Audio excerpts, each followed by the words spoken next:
go back to that 2 Kings passage this morning, and if you want to turn back there, that would be fine. I want to speak to you just briefly, and I really am going to try to be brief because I've noticed that I tend to go on and on, so I'm going to try to keep it within a few minutes here. We live in an age of individualism. We pride ourselves that nobody really tells us what to do, except maybe your spouse. And we love, you see, to enjoy that kind of a status. Several years ago, and you will probably remember who made this statement, there was a political speech given in which that speaker referred to the fact that it takes a village. Now, I don't do political speeches, and I'm not going any farther than that, except I'm just going to co-opt, I'm going to just borrow this title. Here is the situation in this land of Syria. In that time it was called Aram, but you understand. And we're introduced in this story that there was a great leader there who was the general of the army, and he had great favor with the king. And that's because it says that the Lord was with Naaman whenever he went out to fight battles. Now again, I'm not going to dwell on it, but you just need to go, God is with a Gentile general while he is going to assault and plunder the nation of Israel. Now just think about that for a minute. But here's the problem. Naaman was well loved in the court of the king. He was beloved by all of the soldiers that followed him. He probably had a lot of wealth, but he had a skin disease.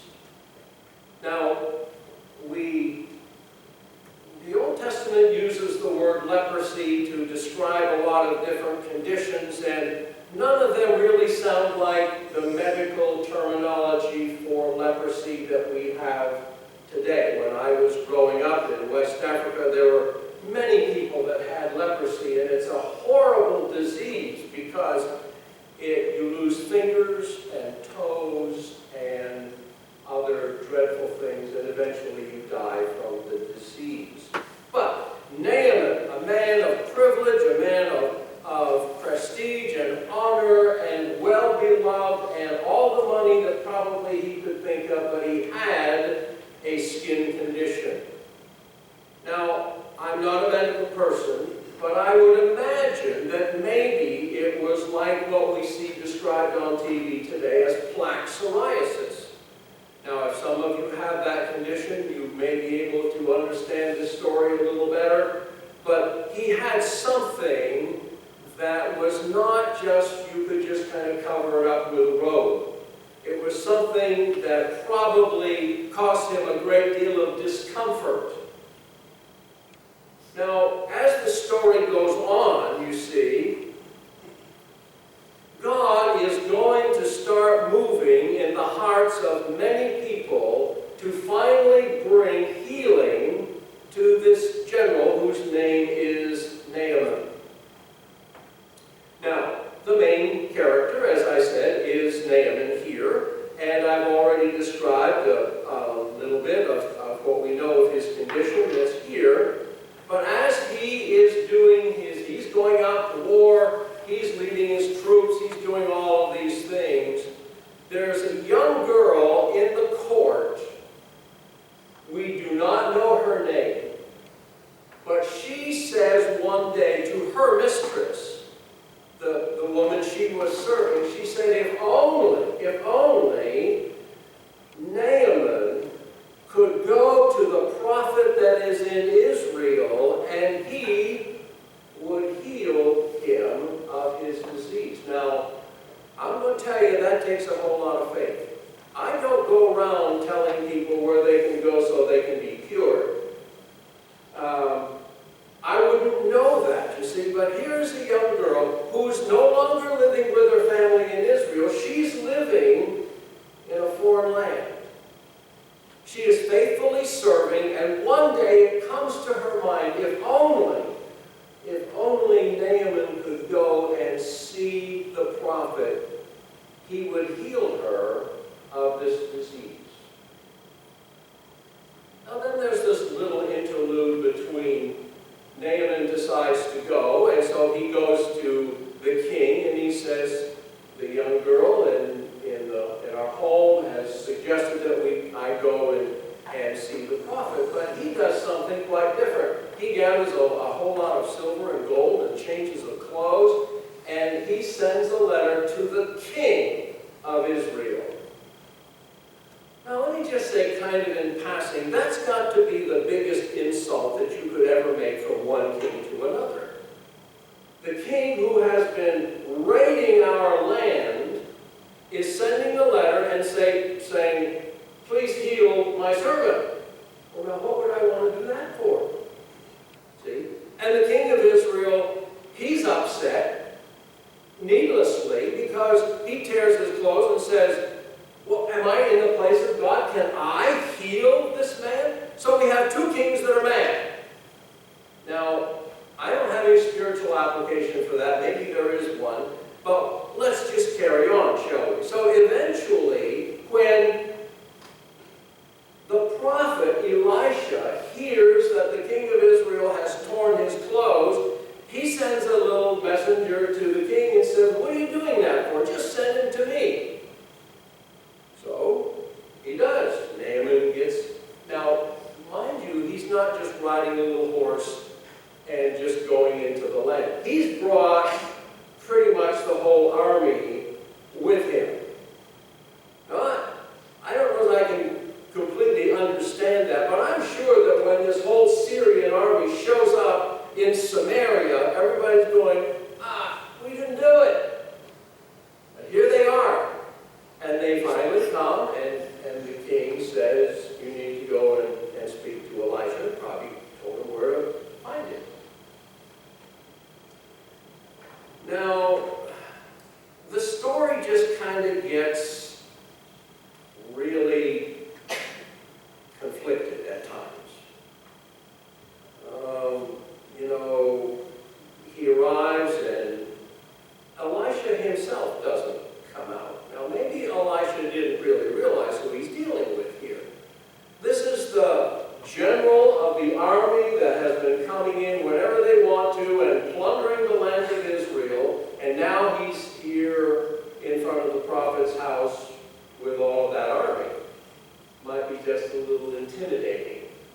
I would encourage you, if you're not watching anything more important this afternoon, read the rest of the story because it's pretty amazing as to what happens here. I certainly don't have time to deal with all of it, and you can say amen to that.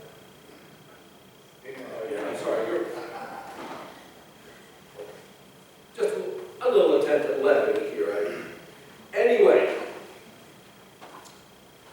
Elisha sends out his servant, probably because later in the story we learn that servant's name was Gehazi. And he goes out and meets the general in all of his mighty entourage and says, you are to go down to the Jordan River, you are to dip yourself 7 times in that muddy water, and you will be healed.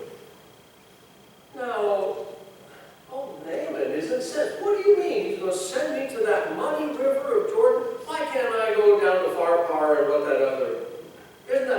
Aren't those rivers even better than this muddy old water? Let me just kind of throw this out in passing because it's not the water that has anything to do with it. The healing is not going to be in the water. The healing is going to be in his obedience. So he could have gone back home. He could have tried to dip himself in whatever river he chose, and nothing would have happened because he did not obey had he decided to do that. So here's maybe what's going on with Naaman. See? First of all, why doesn't the prophet himself come out and speak to me? He just sends this he's not used to that. And then he's thinking to himself, because he says this out loud, I probably need better water than the Jordan River. And then he says to all that were there, and of course he's got all kinds of soldiers around him, I'm expecting a miracle here. I want Elisha to come out and wave his hand over something and just perform a miracle. Now, I'm going to make some points here as we go along, but I want you to know that God's work is never accomplished by human expectation. God is going to do something in this story that is absolutely amazing. So, the next characters that stand up, because, Naaman's in his chariot and he's just fuming. He's just going, he's steaming. And finally, some of the servants of Naaman come up to him and say, my father, if the prophet had told you to do some great thing, would you not have done it? Well, he doesn't reply to that, but they've got his attention. And so he just says, when the prophet says to you, just go wash and be clean, there's nothing to that. Not going to cost you a penny. You just go, dip yourself 7 times, and you will receive what it is that you want. And isn't that the way it is with God's grace? It takes a village, because all of these characters, one at a time, are going to bring this man Naaman to an understanding that you get this healing from God when you do it God's way. Let's back up the story just a little bit. Go back to that young girl. She is in a place not her own. She no longer has any of her family, her mom and dad. They may have been killed. We do not know. But she's serving in the household of the enemy. And yet she faithfully says, if only my master could go and meet or see the prophet that is there, he will receive his healing. And a servant comes out, because, he's also under orders from the prophet Elisha, and he just says, go down, just do this thing. But our expectations get in the way. We wanted something better than that. And yet, wisdom finally prevails. The girl got the man to the right place. A servant comes out and speaks what needs to happen here. This is just a little simple task. Would you believe the prophet's word and do this? And finally, when he just dips himself 7 times, and I just imagine he waded out as far as he could, went under, came back up, 6 more times, down and up. Now, I know sometimes we think about, well, what if he had just said, I think 6 is enough? Would he have his healing? No, he would not. Because obedience requires that you follow the instructions if you want the favor of God. Now, he does that. And so, as he comes up out of the water the 7th time, he looks and behold, it says that his skin was that of a little child. Now, I would like to have the skin of a little child. Wouldn't you? Yes. Sure. Now, don't bother following this prescription, because if you decide to go to the Holy Land and dip yourself in that muddy river 7 times, I pretty much assure you that nothing will happen. But we are called people, as broken people, as sinners. You see, because, I don't have time to develop this, leprosy in the Old Testament pictures the affliction of sin. So if you want to get rid of the sin, then you go and wash in the blood of Christ. but if you will believe the words of the prophets, if you will simply come by faith and obedience to the Lord Jesus Christ, you will receive the cleansing of your sins. It takes a village. Everybody had a little significant piece to do with the ultimate conversion and, yes, if you will, baptism of this general, this one who needed it so badly. It doesn't matter if you are a person of high status or lots in your portfolio, and if you are well loved and admired, that's not the point. You see, faith will save us, and baptism will cleanse us. Now, it's also worthy to note here, and I will just speak this and you will understand this, salvation comes to all people. It was never God's intention that only the Hebrew people could ever find favor with God. The promise that was made to Abraham was that he would be a father of many nations. He would be a father to all nations equally. And so, if there's anything that we can do here, think about where you're going to be in the rest of this afternoon, or maybe as you walk about the community. Think about just a smile, or speaking a word of greeting to someone. Jesus once said, if you give a little cup of water in the name of a disciple, you will not lose your reward. Maybe somebody today is thirsty. Maybe you just need to give someone a hug today. You may not know what's going on in their lives, but maybe God has ordained a simple,